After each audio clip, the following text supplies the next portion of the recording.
It's time for the Mike Brey Radio Show, live from O'Rourke's Public House in Eddy Street Commons. The Mike Brey Radio Show is presented by TireRack.com and brought to you by Team Notre Dame partners Sprint, Coke Zero, Under Armour, and Gatorade. The Mike Brey Radio Show is also presented by Delta Airlines, proud to be the official airline of Notre Dame Athletics, Bank of America, Xfinity, First Source Bank, Great Clips, Papa John's, St. Joseph Health System, South Bend Orthopedics, and O'Rourke's Public House. Also sponsoring tonight's show is Primrose Mishawaka and Legacy Heating and Air. Now, let's go live to O'Rourke's Public House for the Mike Brey Radio Show. Here's your host, Jack Nolan.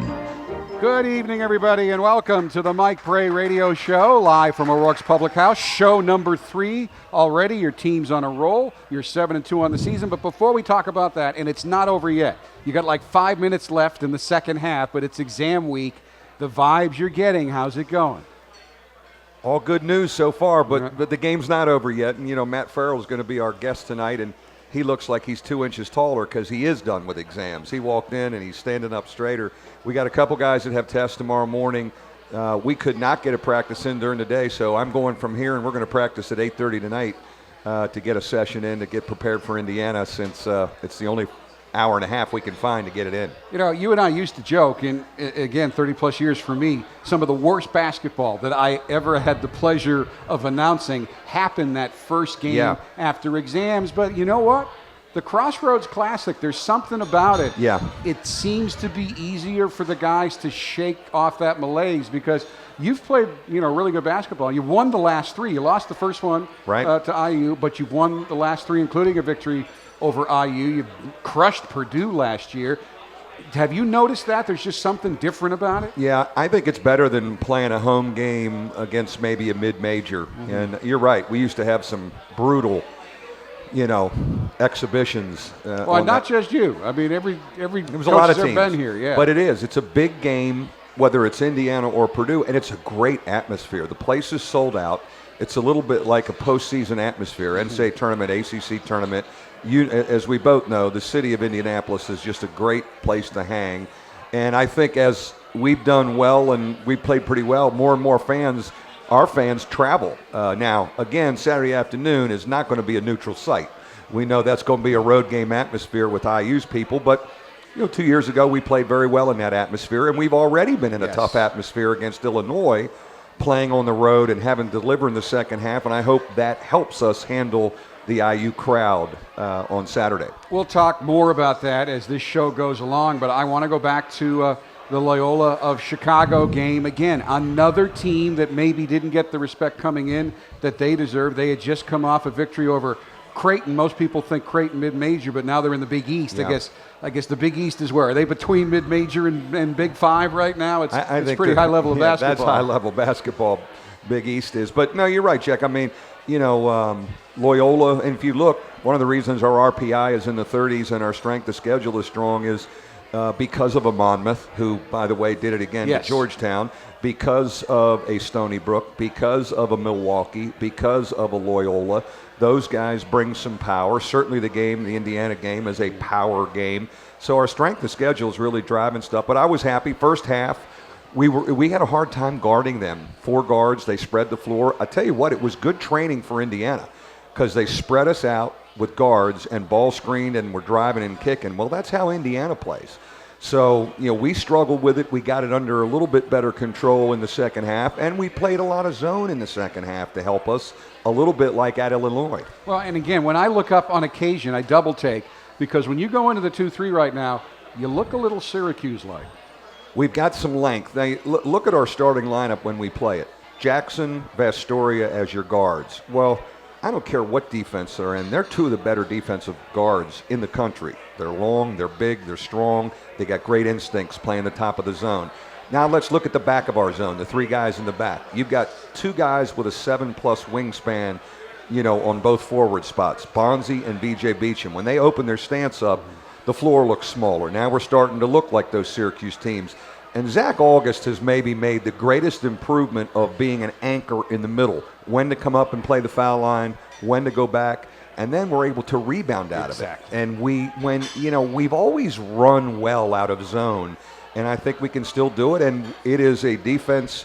It's part of our package. I don't ever go in going, we're going to play it these many possessions. You get a feel for things and you see what's working and you ride it out. But it is a good change of pace for us, and we're getting better and more confident in it. And each time you've gone into it this year, it has almost initially frozen the opposition. And a lot of people think, again, they mistake the zone for what you play in the lunchtime league. Right. You just kind of stand there and put your hands up. But mentally, it may be even more work because you have to be on your game. And you mentioned the rebounding. Really hard to rebound out of a zone. You have to find guys. You have to be active. And these guys have been that. Yeah, and it helps us that with that length on the back line, we actually block shots out of zone. Bonzi's wingspans, Zach's wingspan, BJ's wingspan, they're able to get out and block some shots in there too, and then that gets us into transition. So you know what? It's a work in progress. I'm kind of excited that we have something else other than man-to-man that we can play, and we believe in it, and it's won us games. And it's you go into each game and you get in it, and sometimes you ride it for 15 possessions, sometimes you ride it for 3, you get out of it, you come back to it. It's that kind of thing with us. And one of the things I really liked about the Loyola game, too, what you're trying to do at this time of year is to put together a complete game. I thought from an offensive perspective, you came out hot and you played maybe the best 40 minutes of consistently good offense that you've played all year. Yeah, I think we were very much in character, and, they were doubling Zach early. I thought he made great decisions out of the post early. But I think, the nucleus of guys, especially the starters, they're really learning how to play with each other offensively. They're learning what to move off of each other. They're getting confident. They're getting some chemistry, the word we like to use in basketball.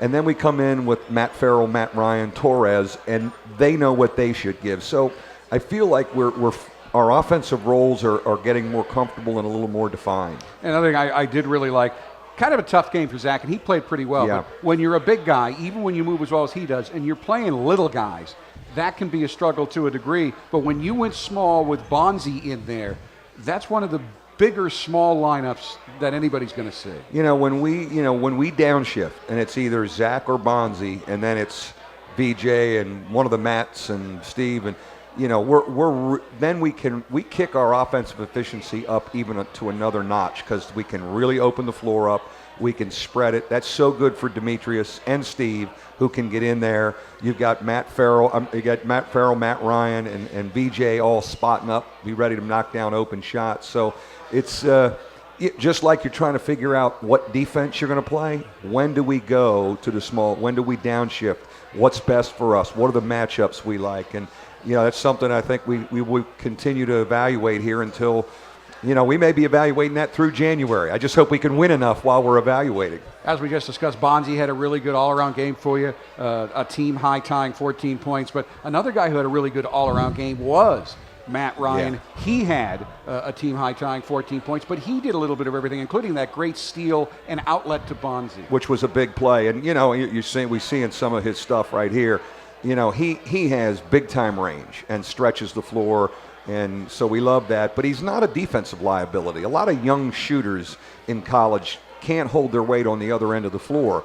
He's every bit of 6'7" or 6'8". He's physical. He's 222 pounds. He can do this. He goes up and rebounds the ball. He rotates over and helps his teammate defensively sometimes too. So I'm here's the play right here. This is a big steal. And we're trying to make a little bit of a run, and he comes in there and makes a big-time play. So we're we got to keep grooming him, and he's going to play major minutes for us. He's a weapon. And I think anybody paying attention knows the Monmouth loss is not a bad loss.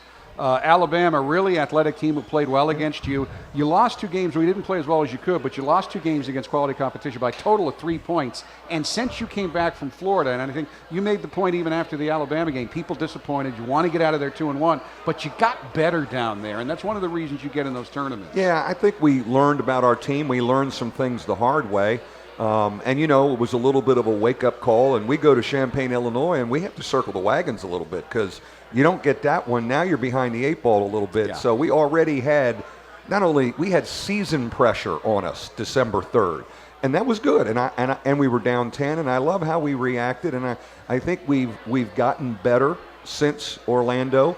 We still have a ways to go. This group, I think, as a coach and my staff, we have to remember to keep teaching and keep helping and keep looking for things that are going to develop through the season.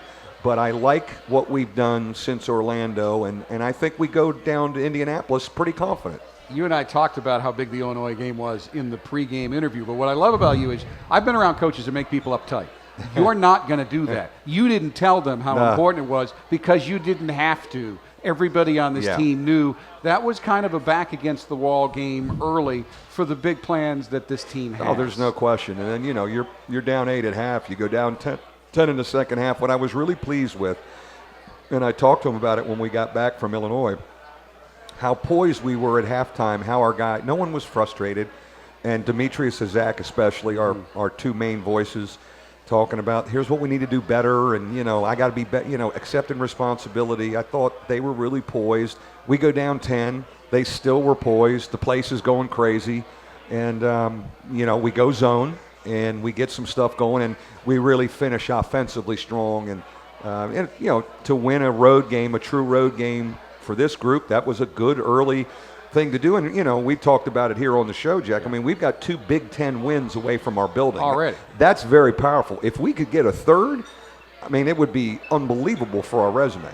We've got lots of questions from our audience for Coach, so we'll be back to ask those questions right after this first time out. It's the Mike Brey Radio Show, live from O'Rourke's Public House, presented by TireRack.com. Welcome back to the Mike Brey Radio Show, live from O'Rourke's Public House. Nick is here from South Bend. Coach, how do you feel about your bench play so far? I'm really happy with the 3 guys that right now are the guys coming off the bench for us. We talked about Matt Ryan already. Matt Farrell's going to be a guest here in a little bit, and he's really helped us. He was fabulous at Illinois, and comes off. He gives us another ball handler. He can give Demetrius a blow. He's able to break down defenses and drive and kick and cut. And so we like where he is. And then Torres being that energy guy. We never know how many minutes it's going to be. Come in, fly around, rebound, block a shot, run the floor. Maybe 5 minutes, maybe 7 minutes. Hey, Saturday it could be 17 minutes if we're in foul trouble. You never know.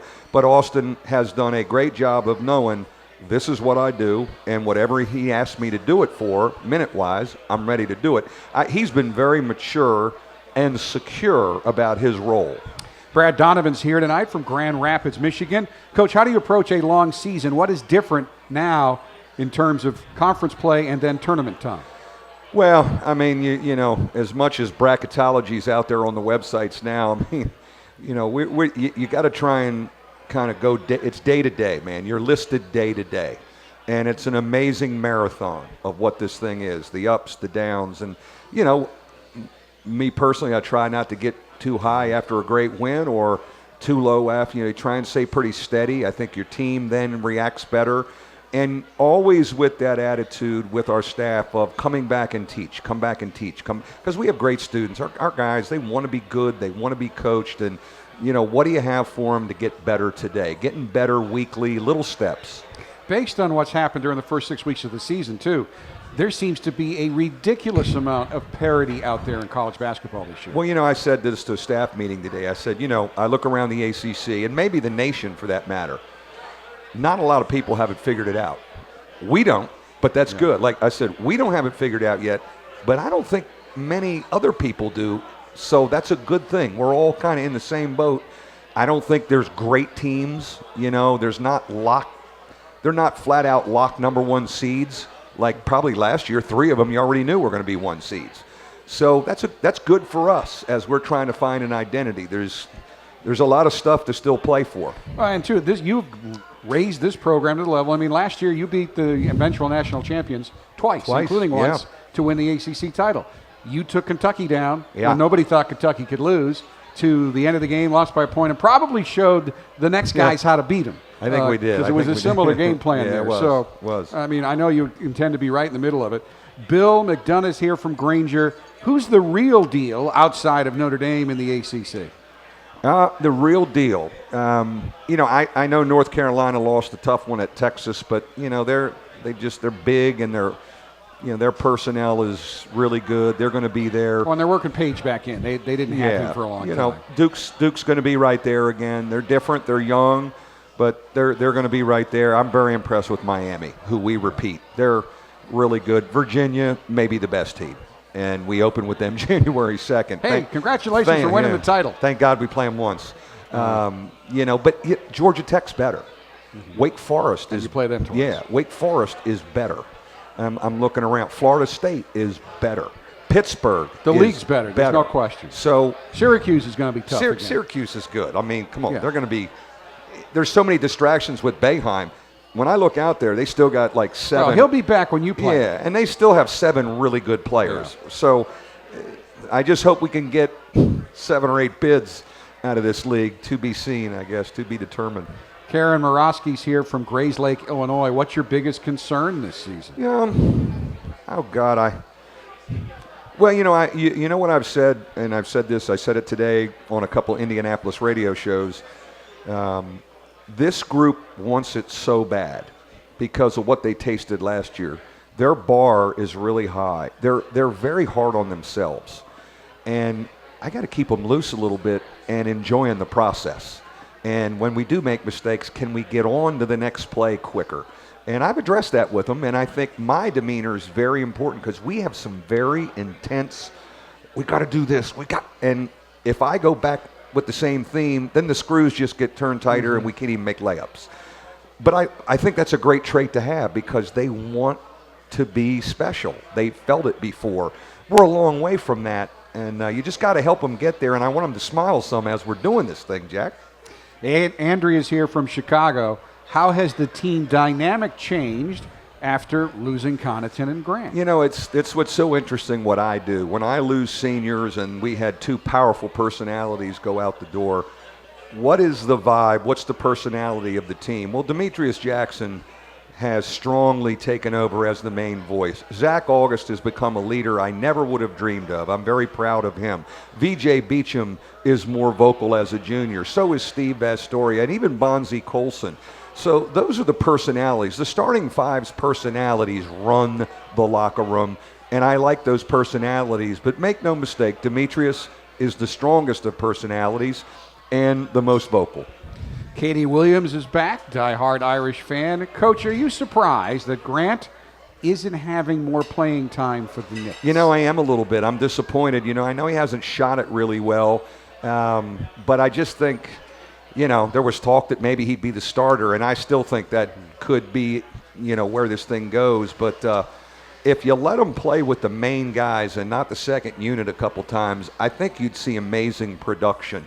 But he also knows it's hard. It's going to be hard, but you have so many games, and you've got such time to kind of reinvent yourself and come back. And Jaron's been a pretty mentally tough guy. He's bounced back from a lot of things, and he just needs to stay ready and be ready to go. But I think if he played with their key guys, I think they'd see production out of that group that they're not hitting right now on the offensive end and the defensive end, because I think he's a better defender than their starter.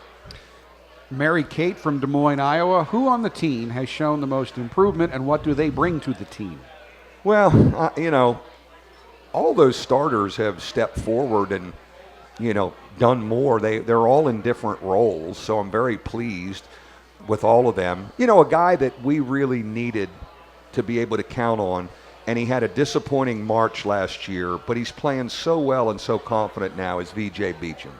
So I'm very pleased where he's at, and I'm very attentive to his psyche and confidence because we need him in the frame of mind that he's in now. We don't need to revert back to wondering if he's a good player. So, and I think we're out of those woods. He's a junior now, and he's a main guy, and he's starting, and he's playing 28 to 30 minutes.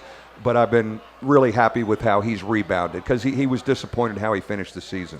Well, another guy who's playing with great confidence and really helping you is Matt Farrell. We're going to meet him in a second. But first, I want to remind you, making our community brighter, it's what Nika Electrical Contractors do every day through community involvement efforts like sponsoring the Notre Dame Basketball Youth Experience, which gives area youth groups a trip to Purcell Pavilion to see Coach Brey's Fighting Irish in action. The Nika contractors and electrical workers of Local 153 preparing Michiana for a brighter tomorrow. And I got an urgent text tonight from our crack marketing guy, Brian Proctor, wanted me to remind everybody that the Liberty game leading into the new year is now at 5. It was scheduled for 3. It's been moved for 5 p.m., which actually, for those of you who have to work for a living, which is most of you, perfect time. Just stop off on the way home, and you'll be home in time for a late dinner. Pack your sneakers, put your sneakers on, come to the game, and you'll be fine. We'll be back to talk with Matt Farrell in a moment. This is the Mike Brey Radio Show, live from O'Rourke's Public House.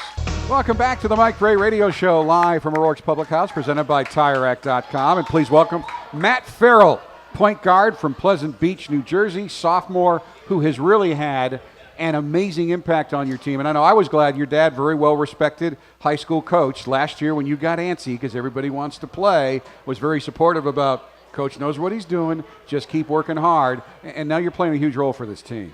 Yeah, I think my dad's been always in my ear, especially when I was young. Last year, got a lot of great players. I was playing behind, a lot of great players. So in practice, I was just trying to improve every day. I think something that helped me a lot was playing against Demetrius, and Jaron last year every day. And I think, my dad was always talking to me about that. But, I trusted the system, and I was just doing what I had to do, just trying to help the team. I know when he signed, you and I exchanged texts, and you told me, Jack, you're going to love him. He's got an edge. He's like McElharney. I-95, that New Jersey edge that I love so much. But, no, we were thrilled when we signed him late, and it was a great pickup for us. And certainly there was a lot of bit of a Notre Dame connection to this place with his family. But and last year was hard, but he was smart enough to realize, we were pretty good. And he was playing, against Demetrius and Jaron every day, run the blue team. This summer, I thought he made great progress as we played him with the key guys. And, of course, already he's been a huge contributor for us. Another ball handler, another guy who can go off the dribble and attack and make a play. That's the one thing where he's not playing safe when he comes in. We want him to go for it, and I think that's been an evolution for him. He's an improved defender. And that's helping him stay in the game and be more productive for us. But he's a key guy. He's a key guy for us right now. And I think he's getting more and more comfortable and confident in his role. And certainly Kyle McElharney, one of the best three-point shooters here ever. Very aggressive on offense. But I'll be honest with you, I think you're a better defender than Kyle was. Would you agree with that? Is Kyle listening to this show? Probably. In France? Probably. Yeah, he is a better defender. He is. Well, when you talk about having an edge, and again, you're a Jersey guy, and we've got some questions. I mean, when you ask about your favorite stuff, a lot of it has to do with New Jersey. So just talk about that brand of really physically tough basketball. It's not a basketball on a playground where you call a lot of fouls. Yeah, no, to this day, I think me and Steve are always telling people New Jersey's best basketball state in the country, no doubt about it. Growing up, like you said, my dad was high school coach for 18 years, coached 3 NBA guys, so I was always around. I think the big thing with me growing up was, I was always playing with my brother, these older guys, down at the park, down at the playground, and you're right, there was no fouls. I think it's just New Jersey's a state of mind. I always tell people it's a state of mind.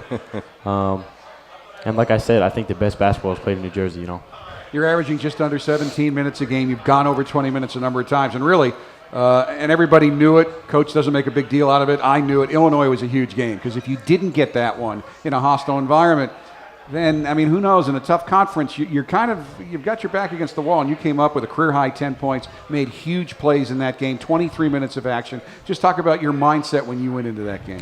Yeah, I think, like you said, that was a huge game for us, trying to bounce back. I think Coach Brey mentioned, we were in the locker room, nobody was worried at all, and I think that's something special about this team. We're always poised. Everybody's talking in the locker room. We've been in this situation before. Illinois hasn't. So we knew, second half we were going to get going. First half, our offense wasn't, kind of vibing very well. Once our offense got picked up, we started playing defense, and I think Demetrius has always been in my ear, just keep being aggressive. So that's something I wanted to do in the second half, and I was just trying to make plays for my teammates. You're certainly going to hear about it this year because Boston College is one of Notre Dame's repeat opponents, but you verbally committed to BC, and there was a little bit of instability in the program that year, and then I know everybody started calling Coach, big-name people like Bobby Hurley and others saying, Matt's the real deal, and you ended up committing to Notre Dame. When you take the floor this year against BC, you think you're going to hear some of it? You think they're going to be in your ear a little bit? I never try to let any of that bother me. Especially when we played Monmouth. Does it fuel you a little bit? And again, King Rice really went after you with Monmouth, so I'm sure you heard some of that then too. Yeah, it's something that's always been in the back of my mind, but I try not to let it bother me. I think, playing BC, I think me and Bonzi are always going to get excited about playing BC. I think that's going to be a big game for us, and obviously we want to go out there and play well. But yeah, I try not to let that stuff bother me. I just try to go out and play my game. I mean, Monmouth is good. You guys played well against you. Didn't make your free throws. That's probably the main reason why you lost the game. But how many of those guys do you know? And it's a good thing that they're good because their sideline stuff is crazy. Yeah, I know all the guys. I know all of them. Play pickup with them a lot. I know the guys on the bench who are Did they do that stuff in up. high school? They did. One kid in high school I used to play against all the time, and he was a wacko. Ever since I knew him. They're having fun. They're a great team. I think we had trouble guarding them, off the dribble, and I think that's something we're continuing to get better at. But I just every time I talk to them, I just tell them to keep winning, keep doing your thing, and keep winning. Older brother Robert, best friends with Theo Riddick. How did that happen? Is that true? Yeah, they went to high school together. Funny thing about Theo, when they were little, he said he was never going to come to Notre Dame. Hated it. Mm-hmm. Sure enough, he ends up here. Had a great career here. He had a little bit of family problems, so he was always over the house. And after he committed, he was always talking to me about Notre Dame, how fun it was, and we used to come out here and watch him play. Great kid, and he just became part of the family. Certainly lots of Jersey folks down in Florida. Your brother went to the University of Tampa. Is he still there? Is he graduated now? Has he moved on? He's graduated. He's actually stationed in Texas, so he's at Fort Hood in Texas. Because he was in ROTC there. Yes, sir. And I know you respect the heck out of him. I do. He's a different breed. He does things that I definitely can't do, so he's special. Now, your granddad's Notre Dame grad, so there's another connection here. Just talk about how much did he talk to you about Notre Dame? Oh, ever since I was little. We used to come to football games here. My whole family, got a big family. All he talks about, wearing his Notre Dame stuff every time. I'm sure on Christmas he'll be wearing the same Notre Dame sweater that he always wears. I think, my whole family's Notre Dame fans, so I think when I opened up from BC, they were all in my ear. What about Notre Dame? Where's that at? My grandpa's always asking me about it. It's special. It's definitely special to have. Our family, huge Notre Dame fans, and they love coming out here. Everybody, whether you're an athlete or not, if you went to college, you know what exam week is like. I want you to explain this. You tweeted out, you had a prayer symbol next to it, but entourage is the only thing that is getting me through finals week. What did that mean? I do. That's my favorite show, all-time favorite show. I try when I get stressed. Bonzi's always yelling at me. I'm always watching movies. I'm always watching TV. I'm either watching Goodfellas or Entourage all the time. I think it helps me get my mind off things, bring me back home. It is stressful, and I think basketball obviously helps practicing. You get on the floor, get rid of some of that stress, but that's definitely one of my main stress relievers. Well, Goodfellas, classic movie. It's also the background in your Twitter page. So does that say Jersey to you? It does. A lot of people call me out for that. I'm always quoting Goodfellas movies, Goodfellas lines. Bonzi always making fun of me for it. Bonzi doesn't understand New Jersey. A lot of people don't understand it, so I got to explain it to him. But yeah, that's something I grew up with. My father, all my grandparents. So it's definitely something I take pride in. So I know, we'll do that fast break thing again. I just reviewed the one. We've already aired yours on TV and put it out. It was very popular on the web. But is Bon Jovi on your list of favorite guys as well? Of course. Steve's always listening to Bon Jovi. So what about Springsteen? Absolutely. Got to, right? Jersey guy. Yeah. But when I asked you your favorite musical group or artist, you came up with somebody most youngsters wouldn't come up with. Yeah, Frankie Valli and the Four Seasons. That's Jersey, baby. That's definitely Jersey. I think that's due to my mother and my grandma. I've seen it on Broadway a couple times, surprisingly, with some family members. That's cool. Grandfather used to play it, so I grew up listening to that stuff, and I actually listened to it before games. So it's great music. Yeah. Really? Yeah. Ooh, we got to let him know that. Maybe we get a little, private concert and we'll play out there. Get him out there, yeah. Get him out to a game. Love Have him that. sing the national Love anthem. that. Wouldn't that be cool? All right, you've set the player record early in the season. It's still early for questions from the audience. We'll get to those questions right after this timeout. It's the Mike Brey Radio Show, live from O'Rourke's Public House, presented by TireRack.com. Welcome back to the Mike Brey Radio Show, and tonight's show is brought to you by TireRack.com, revolutionizing tire buying since 1979. They've got their game plan down. The team of experts includes more than 8,000 independent recommended installers ready on the sidelines, and their very own test results and consumer ratings and reviews help make buying a new set of tires as easy as a layup. TireRack.com, find, deliver, install. Their facilities out on the west side, and if you've never been out there, they have a test track out there, literally, where they have races and things, and you can actually go to the warehouse and buy tires, and they'll stick them on your car. So you don't even have to do the catalog if you live around here. This is from Katie Lister. Do you know Katie? Dude, she favorites my tweets sometimes. Yes, she has a lot of questions. Yeah. She's here. Katie, where are you? Where is Katie Lister? Okay, there she is. All right, Katie. First of all, for Matt, Does Zach August cut your hair?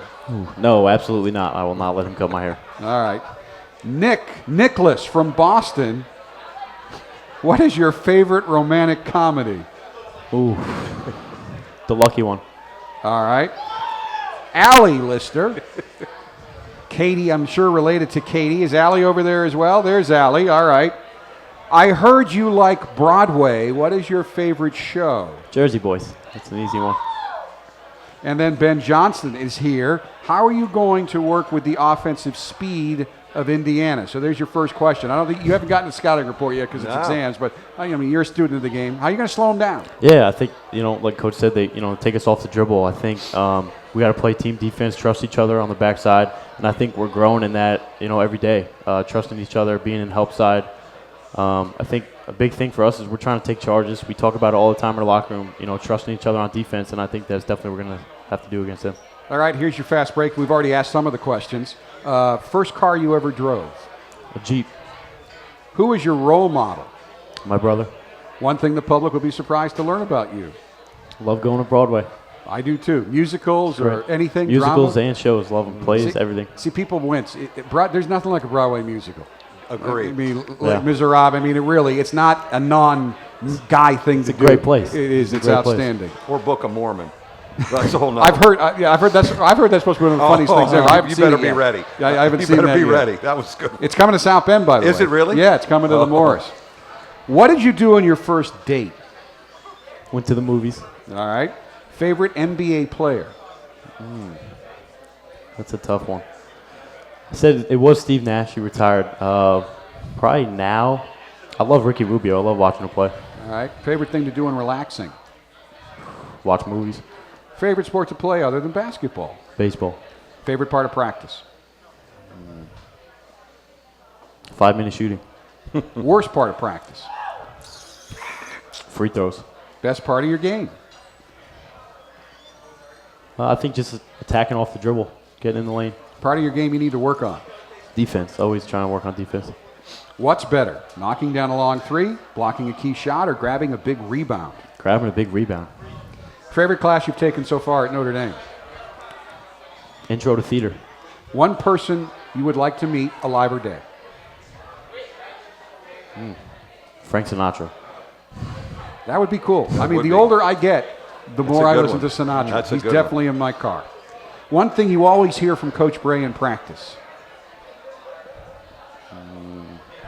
Be more aggressive. Assistant coach, who is most like Coach Brey? Rod Balanis. They kind of look alike, too. Do they act alike and stuff? I think so, a little bit. Do you ever look over on the bench and see both of them like doing the same stuff? I don't think anyone can do what Balanis does on the bench sometimes. He's a special breed. Player on the team most like you? Steve. Best nickname on the team and who has it? Big Baby. Bonzi Colson. Now, do you room with him on the road too? I did. Yeah, we did last time. Yeah. All I right, like so living with him. I like living with him. You guys can't be apart. I was going to say best player to room with on the road's got to be Bonzi, right? Yeah. Toughest Notre Dame player to guard?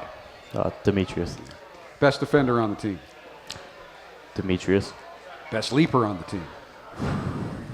I think Torres. I think Torres has the edge on it. Best dunker on the team? Rex, I think. Worst dunker on the team? Steve. Now, Steve says he can dunk. He just holds back. I haven't seen it. Have you seen it? I haven't seen it. I've only seen him miss 2 dunks. I've never seen. Yeah. See, we for the TV show, we've already sat him down. He talked about that. We're thinking about We should get showing footage. him go out and get video of him dunking. But He they said should. maybe coach doesn't want that because he doesn't want to hurt himself. I think he's big on the 2 points is 2 points, 2 points is 2 yeah. points. Well, that is true. You don't miss if you don't try any dunks. You don't miss any Yeah, dunks. exactly. Best dresser on the team? Zach. Worst dresser on the team? Me or Steve. Best singer on the team? Bonzi. Worst singer on the team? Torres. Best awful. comedian on the team? Best comedian. Me. Guy on the team who thinks he's funny, but he's really not. Oh, that's tough. Call somebody out here. You can pass. Martin Gebbin. Ooh, Martin, this will be on there. Now, you grew up near the beach. So this is a good question. Freestyle swimming race, 1 lap. Who wins, you or Coach Brey? Coach Brey. Coach Brey, definitely. I'm not a very good swimmer. I don't really like the I don't like the water. You didn't hang out in the waves much or anything? Nah, you weren't surfing? Not a big fan He was in the gym all the time. You can't play basketball. Working on his weren't game. any courts on the beach or anything? Hey, great job. We'll be back with more on the Mike Brey Radio Show right after this. Welcome back to the Mike Brey Radio Show, live from O'Rourke's Public House. So it's they're ready. They're ready for the weekend. Ready. They are ready. All right, talk to me about the challenge. Really, we already talked about it. Crossroads helps, but you get them back. I think you said 4 of your guys have tests tomorrow morning. We got 4 tests in the morning. I think practice here in about 30 minutes will be a little more clear-headed because some guys are done. It's about 4 guys with tests in the morning. We'll practice at 1 and bust to Indianapolis. Now, you don't get to go because the Pacers are playing, is my understanding, Friday, so you don't get onto that court until you'll just treat it like you won't have a shoot-around. You'll just get in, warm up, and go play. Yeah, what's great, though, is when you're the first game, you can get there a little early, so you can get a little more shooting than you usually would maybe for an evening game. So we'll get there, plenty of time. I love we're playing with the Wilson basketballs. That's the ball we use, and I don't know. Sometimes with all these rule changes, the one piece of equipment that we've messed with the most is the ball, the most important piece. We have Nike ball, Under Armour. I wonder what offensive stuff would look like if we all played with the same ball for 2 months. We play with the Wilson ball because it's the NCAA tournament ball, and we'll always play with the Wilson ball. But when you think about it, the most important, we talk about rules and rough play and 36, but we play around with the ball, the most important piece of equipment. And I think anybody that even played around in the playground, you'd even have your favorite ball that was the same make, and you wanted to use that ball. And they do feel dramatically different. And you've had a couple of teams where you had really good shooters that let it get in their heads, like the Rock. They didn't want to shoot the Rock. I know. We have a closet full of balls. If we're going to play a team that plays with the Nike ball, we break them out and use those for 2 days, or the Adidas ball or the Rock. So that's I don't know if everybody has their ball and apparel deal. You Steadfast because even Under Armour makes balls and Adidas made balls, and you were like, no, we're playing Wilson. No, we're not. We're staying with the Wilson ball. That is the NCAA tournament ball. But I just always wonder if we played with the same ball for 2 months, all the teams, what would offensive numbers look like? Because we're talking about scoring. Because the NBA plays with the same ball. Everybody's got the same ball. Everybody's got the same ball. The most important piece of equipment we play around with, and we don't really ever address, and maybe because of apparel contracts we can't. But scoring needs to go up. Maybe if everybody got used to the same ball for 2 months. We'd have to tweak all the other rules. Yeah, maybe. I'm just, All right, you were on the rules committee. I'm sure you brought it up. What kind of response did you get? I brought up, I don't know if you've seen it, but Wilson, and I'm a loyal Wilson guy. I've been with Wilson 21 years. They came up with the wave ball. There's waves in it, and there's some high school federations, New Jersey, that play with it. And they floated that to us. This was 7 years ago when I was chair of the rules committee, and I said, look, maybe this is a conflict of interest. I'm a loyal Wilson guy, but there is no way. That's kind of gimmicky. Yeah. We cannot play by waves. What did you mean, color? Or? No, there's waves in the ball. Really? There's ridges through the ball. Now it bounces true, but your grip's even. And they're not even. Okay. Yeah, it's called the way. Crazy. Google it. Look. I will. Yeah, like some high schools use it, and but if we could all play with the NCAA tournament ball for a couple months, it'd be interesting. Hey, Demetrius Jackson's he has 2-3 balls he marks that we play with. The guys that have it in their hands a lot, they know what feels good and what they want to play with. So, I'm sensitive to that. But obviously, we are using the Wilson down there. I don't think there's any sport that has a bigger home advantage than basketball, and maybe that's one of the reasons why the home team's playing with their ball. There's something to be said about that. There really is. And I got when we had a year where we shot it great with the Rock in the Big East. And they wanted us to change to the Rock. They've been coming after us every offseason. Join us, we'll do this for you. And the guy actually compiled our shooting stats with the Rock, and it was like, ooh, he got my attention a little bit. But now Wilson is the NCAA tournament ball, and if I were to change balls now, my players would boycott and revolt if I changed basketball. So I'm not messing with that. All right, big game Saturday. We have one more break to talk to help pay some bills. And when we come back, it'll be all IU here on the Mike Brey Radio Show, live from O'Rourke's Public House. We're back at the Mike Brey Radio Show, live from O'Rourke's Public House. We actually have about a minute and a half, so IU is a challenge. They're 8-3. They're starting to put it together, and they're talking about you're probably the best team that they've played so far, other than Duke. Yeah, I mean, offensively, they're amazingly impressive. 53% field goal percentage, 43% three-point field goal percentage. Those are numbers that are way up there, and I certainly know offensive numbers because we've seen our teams put up. So I fully respect their offensive efficiency and power. Playing fast, spreading you out, driving the ball. They've got 5-6 guys shooting it from the three-point line at a high clip. We're going to have to be good offensively. We're going to have to score to win a game down there. And you got to change tempos, and that means changing defenses and changing tempo of your offense. But unlike the Illinois game, you can play free and easy because if it ends up, it might be not the W, it's going to be considered basically a home game for them. Just go down there, let it hang out, and see what happens. Well, we're going to be loose and going for it. There's no question about it. We know it's going to be a really intense road atmosphere. We've already played in one of those with Illinois, so we feel can we stay poised in that? I think it's a great matchup of two teams that can score the ball. I think it'll be very entertaining to watch. Yogi Ferrell, Demetrius Jackson, Indiana point guards. There's really good stories. And then the second game's a great game, too. It's just a good day of basketball down there. I'm excited about it. 2 p.m. Eastern time on Saturday afternoon. Now, we're going to take a little break for Christmas, and then we have a game at BC on Thursday, January 7th. So we're back here on the 14th. So don't forget about us. There'll be a lot to talk about on the 14th. Until then, thanks for coming out. Thanks for listening. Coach, thank you. Good night, everybody, and go Irish. The Mike Brey Radio Show has been presented by TireRack.com and brought to you by Team Notre Dame partners Sprint, Coke Zero, Under Armour, and Gatorade. The Mike Brey Radio Show is also presented by Delta Airlines, proud to be the official airline of Notre Dame Athletics, Bank of America, Xfinity, First Source Bank, Great Clips, Papa John's, St. Joseph Health System, South Bend Orthopedics, and O'Rourke's Public House.